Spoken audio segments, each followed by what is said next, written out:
Começa agora um novo episódio do América Dividida, sempre com a análise do historiador Bruno Cardoso Reis, a partir dos Estados Unidos. Bem-vindo, Bruno. Obrigado.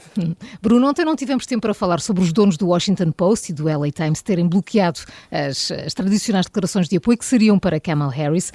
Vários editores demitiram-se em protesto. Bruno, vês alguma explicação para isto? O bloqueio no Post terá vindo do dono, Jeff Bezos, que, entretanto, veio tentar justificar a decisão. Sim, publicou hoje, há poucas horas, uma declaração, no fundo uma coluna de opinião também a explicar a sua decisão e a garantir que ela não teve a ver com os seus interesses ou com os interesses das suas múltiplas empresas e o risco disso poder ficar em perigo com a administração Trump, mas simplesmente com uma questão de procurar preservar não só a realidade, mas também a percepção, a aparência de independência da imprensa.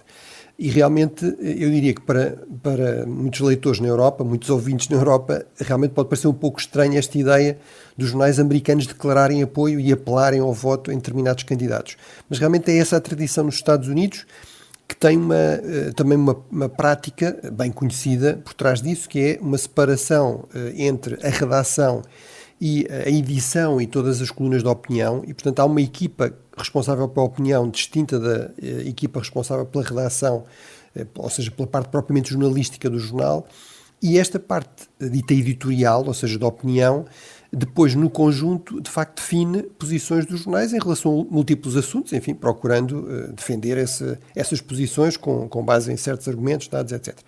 E aqui a questão que levantou mais suspeitas foi não só esta prática continuada há muitas décadas e em múltiplos jornais, mas o facto do próprio Washington Post, em particular, que é muito o jornal, digamos, da casa aqui da capital americana, ter, por exemplo, anunciado o seu apoio à candidata democrata ao Senado do Maryland, que é aqui o estado logo ao lado, e portanto o jornal é muito lido também no Maryland, claro, e portanto isto foi há poucas semanas atrás. Também saber-se que já estava preparada o texto de apoio a Kamala Harris.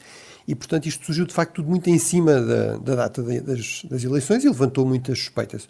O Jeff Bezos até admite que isso foi um erro, ou seja, que a decisão foi demasiado tardia e demasiado em cima das eleições, mas defende que de facto não houve aqui nenhum tipo digamos, de autocensura por receio de Donald Trump. Mas é realmente muito essa a percepção de muitos jornalistas e inclusive de um dos editores, portanto, de um dos responsáveis dessa dimensão editorial do Washington Post, o Bob Kagan, que é alguém que trabalha sobretudo sobre a parte internacional e que é um conservador, aliás, durante muito tempo republicano, mas completamente hostil a Donald Trump, e que se demitiu em reação a esta decisão, com o argumento de que ele via nisto, no fundo, algo até muito mais grave, que vai para além do Washington Post, que é, no fundo, um pronúncio daquilo que será uma nova presidência Trump, ou seja, uma deriva iliberal de um presidente que declaradamente ameaça jornais. Enfim, ele fez isso com o Washington Post e com o Bezos.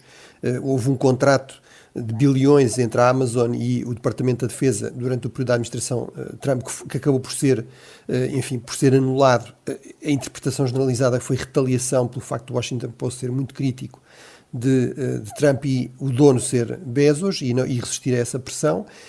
E no fundo é esta ideia que muitas vezes nos regimes ditatoriais, nos regimes autoritários, há muitos mecanismos de censura, mas também há muitos mecanismos de autocensura, e hoje em dia, se calhar, o que prevalece mais nesse tipo de regimes é mesmo a autocensura, ou seja, as pessoas sabem que não é do seu interesse e que terá um custo muito elevado criticarem o poder estabelecido e, portanto, acabam por tomar a opção de não o fazer.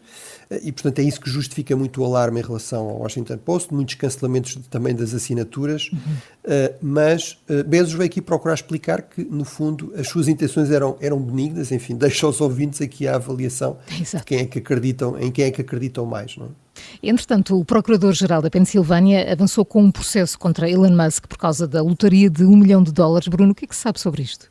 Bem, é daquelas coisas muito da cultura litigiosa americana. O que é aqui curioso é que muitas vezes essa cultura tem enormes habilidades e, portanto, é muito complicado argumentar em tempo útil um caso de compra de votos, até porque Musk foi, apesar de tudo, hábil, no sentido que não apelou diretamente a votem no Partido Republicano, eu dou-vos $100 se registarem e $1 milhão numa lotaria, etc. Ele simplesmente apelou que as pessoas se recenseassem.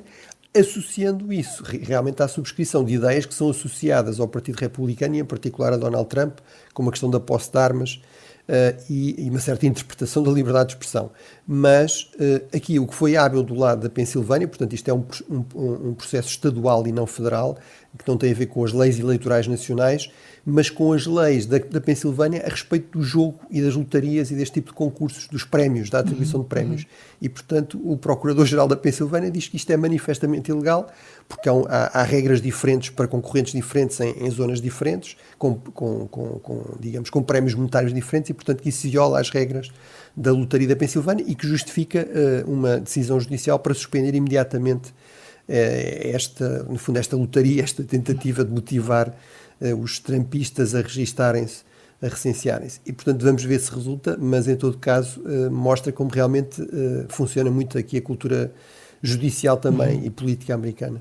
Bruno, estamos a uma semana das eleições. Tens ideia de quantos americanos já terão votado antecipadamente? E isso será bom ou mau para Harris ou para Trump? Bem, não é uma ideia, temos mesmo dados, digamos, bastante seguros, porque os Estados vão publicando esses dados e há um projeto na Universidade da Flórida que vai contabilizando e analisando os dados que estão disponíveis e, portanto, sabemos que neste momento já 45 milhões de americanos votaram, portanto, em muitos países europeus já se tinha esgotado a população, enfim, em Portugal muito mais do que a população total, mas de facto nos Estados Unidos isto é só, entre aspas, 30%, à volta de 30% dos 155 milhões de eleitores que estão registados. É menos do que há 4 anos atrás, o que também não é estranho, porque essas eleições foram muito excepcionais por causa da questão da pandemia, portanto, muito mais gente do que alguma vez no passado e provavelmente no futuro votou de forma antecipada e por voto postal, etc.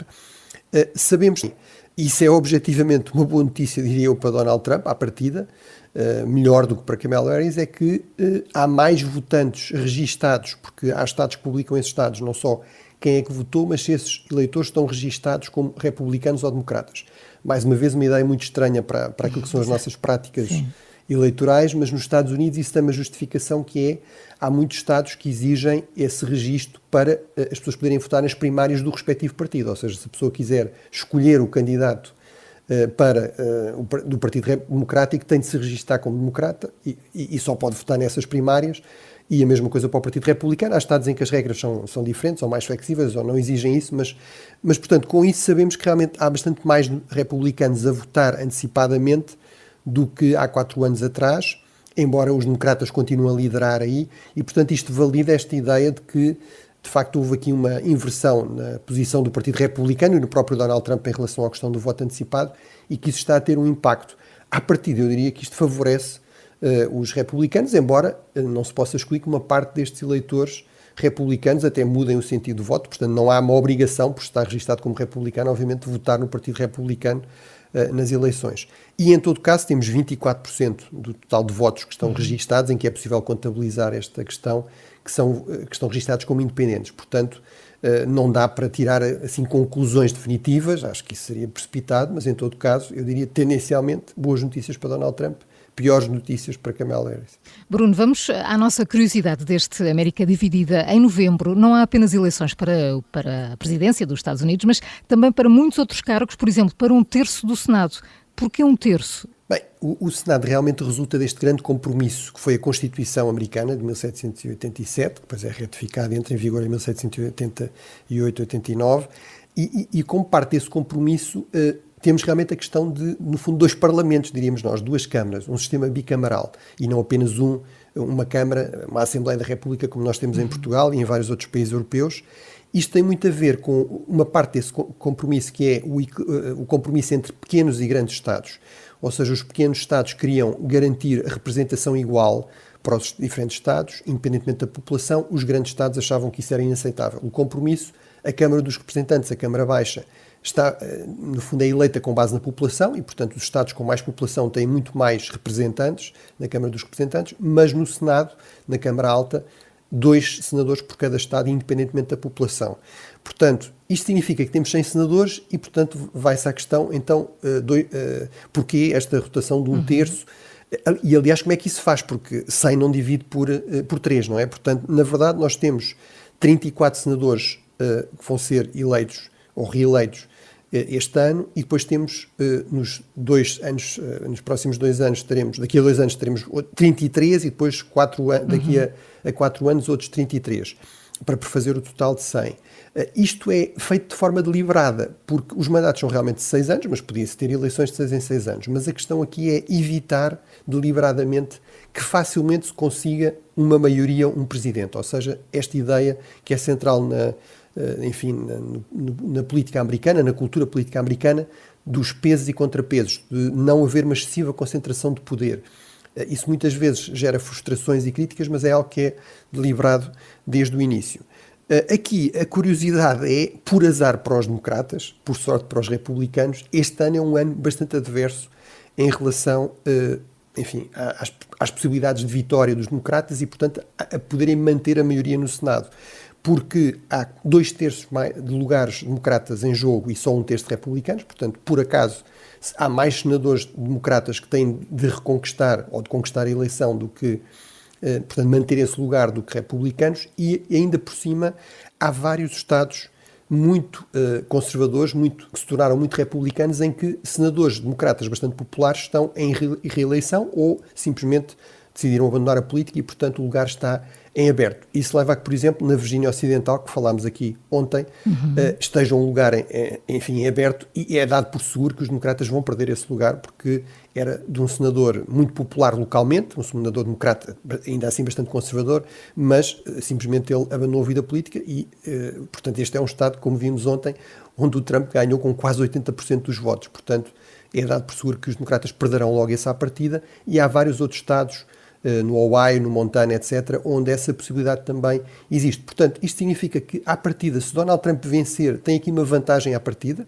Desde logo, basta-lhe empatar no Senado, 50-50, porque quando é assim, o vice-presidente desempata e, portanto, o vice-presidente será o vice-presidente Trump, ele terá automaticamente a maioria, embora por uma margem mínima, e se Kamala Harris vencer, muito provavelmente vai ter o problema de não ter uma maioria no Senado. Ora, o Senado é muito importante, conjugado com a presidência, porque tudo o que são nomeações presidenciais mais importantes têm de ser aprovadas pelo Senado, por exemplo, para juízes do Supremo Tribunal, para embaixadores, para ministros, e também a ratificação de tratados, ou seja, em termos de política externa, é a Câmara mais poderosa. Bruno, muito obrigada pela análise e pelos esclarecimentos a partir dos Estados Unidos. O Bruno Cardoso Reis, que regressa amanhã. Bom descanso, Bruno. Até amanhã. Até obrigado. Amanhã.